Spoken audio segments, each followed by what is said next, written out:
পশ্চিমবঙ্গ বিধানসভায় উল্লেখ পর্বে মাননীয় উপাধ্যক্ষ স্যারের মাধ্যমে রাজ্যের শ্রমমন্ত্রীর কাছে আবেদন করলাম। রাজ্যের শ্রমমন্ত্রীকে জানালাম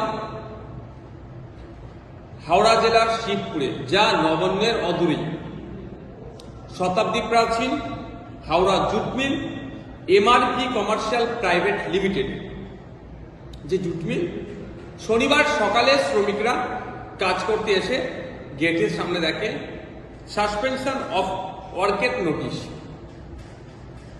কাজ বন্ধের নোটিশ। স্বাভাবিকভাবে শ্রমিকরা হতভম্ব হয়ে পড়েন, চিন্তিত হয়ে পড়েন। প্রায় ১,৫০০ শ্রমিক তাহলে রাতারাতি কর্মহীন হয়ে পড়ে।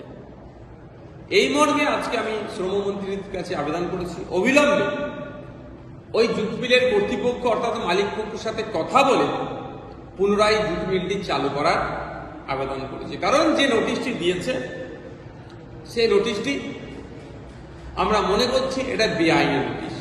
হঠাৎ করে ইচ্ছে গেল নোটিশ লাগিয়ে দিল, রাতারাতি ১,৫০০ কর্মীর ছাঁটাই হয়ে গেল, কাজ বন্ধ হয়ে গেল। এটা কি? এর পেছনে কিছু রহস্য থাকতে পারে।